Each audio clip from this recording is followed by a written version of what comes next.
कधीही कोणाच्या मागे पळू नका। जगामध्ये कोणीही कोणाचं नसतं। आज एक नवीन धडा शिकायला मिळाला। आयुष्यात जेवढी जास्त तुम्ही कदर कराल तेवढीच जास्त तुम्ही दुःखी राहाल। कोणतीही व्यक्ती या जगामध्ये तुमचा मित्र किंवा शत्रू बनून आलेली नसते। तुमचं वागणं आणि तुमचे शब्दच लोकांना तुमचा मित्र किंवा शत्रू बनवत असतात। तर्क करणे ही मनाची कल्पना असते आणि अनुभव हा आयुष्याचा धडा असतो। खरं तर दुःख आपल्या आयुष्यामध्ये एवढ्यासाठीच येतात की आपल्याला आयुष्यात सुखाचे महत्त्व कळावे। प्रत्येक दुःख हा एक धडा देत असतं आणि हा धडाच माणसाला बदलून टाकतो। खूप स्ट्रॉंग असतात असे लोक जे स्वतः नाराज होऊन स्वतःला समजावतात सुद्धा। लोकांकडून जास्त अपेक्षा कधीही करू नका। मी तर म्हणते अपेक्षा करूच नका, नाहीतर नेहमी दुःखीच राहाल आणि लोकांना त्याचा काहीही फरक सुद्धा पडणार नाही। ही नाती सुद्धा खूप विचित्र असतात। विश्वासाशिवाय नातं बनत नाही आणि जोपर्यंत धोका मिळत नाही तोपर्यंत संपतही नाही।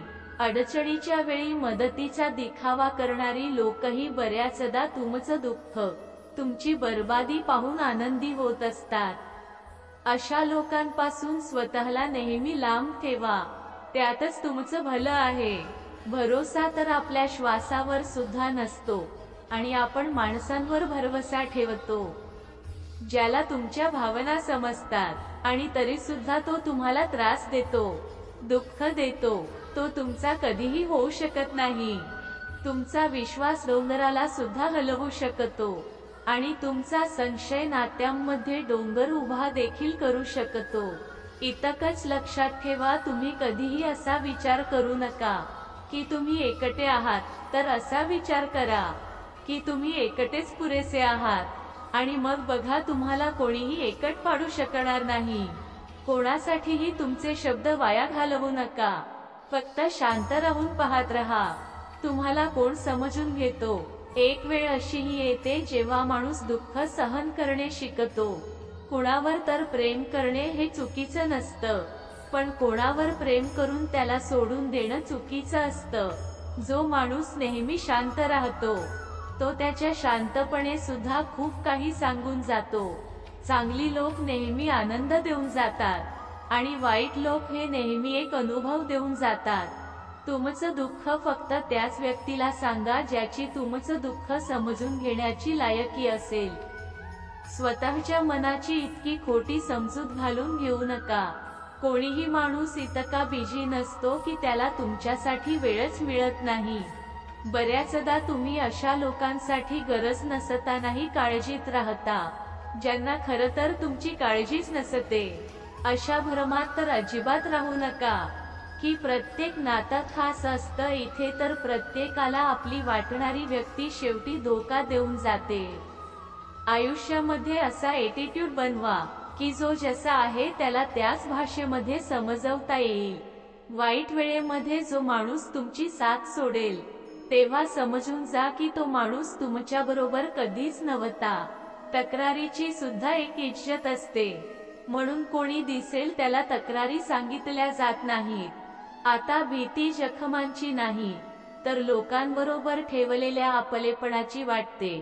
दुसऱ्यांनी तुमच्याबद्दल केलेल्या विचारापेक्षा खूप जास्त प्रगती करा, हीच तुमची खरी सफलता आहे। आयुष्यामध्ये काही वेगळं करायचं असेल तर गर्दी पाहून दूर होऊन चालावं लागेल। गर्दी तुम्हाला हिंमत तर देते, पण तुमची ओळख हिरावून घेते।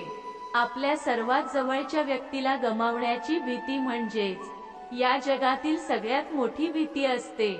हे फक्त त्याच व्यक्तीला समजू शकेल ज्यांनी खरंच आपल्या जवळच्या व्यक्तीला गमावलेला आहे। असं म्हणतात की सोडणारे सोडून जातात, मग काहीही होऊ देत, आणि निभावणारे निभवतातच। मग परिस्थितीशी कशीही असू देत, बऱ्याच वेळा मन दुखावले की चेहऱ्यावरचा रंग उडून जातो। प्रेम जर खरं असेल तर आठवणी खूप दुःख देतात। कोणाकडूनही प्रमाणापेक्षा जास्त अपेक्षा ठेवू नका, कारण लोक तुम्हाला तेवढं महत्त्व देत नाहीत जेवढे तुम्ही समजता। खूप जास्त महागात पडते। स्वार्थी लोकांवर विश्वास ठेवणे. वेळेला जरा विचारून सांगा की खरंच मनाला झालेली जखम लगेच भरते का? तुम्हाला एकटं सोडणाऱ्यांना हे दाखवणं गरजेचं आहे की तुम्ही स्वतःसाठी एकटेच पुरेसे आहात. मनाला झालेले दुःख शरीराला झालेल्या दुःखापेक्षा खूप जास्त त्रास देतात. त्यामुळे नेहमी तुमच्या मनाला प्रसन्न ठेवा.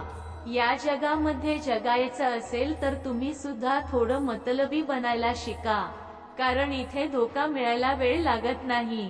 हेच ते लोक असतात जे तुम्हाला खाली पाडण्यासाठी प्रयत्न करत असतात. जे नात्यांमध्ये सगळे तुमचे सखे आणि तुमचे जवळचे असतात. नातं तर तेच टिकून राहतं ज्यामध्ये दोघेही एकमेकांना गमवायला घाबरतात. चुकीच्या दिशेने पडण्यापेक्षा चांगलं तर हे आहे की बरोबर रस्त्यावर आरामात चला. बदललेली वेळ आणि बदललेले लोक कधीही कोणाचे होऊ शकत नाही. मित्र असे शोधा की ते परिस्थिती बदलणारे असतील. परिस्थितीनुसार बदलणारे नको. अडचणीचे गुलाम बनणारे कधीही स्वतःचे भाग्य बदलू शकत नाहीत. थोडा धीर धरा, कारण कधी कधी तुम्हाला सगळ्यात चांगले मिळण्यासाठी सगळ्यात वाईट वेळेतून जावं लागतं.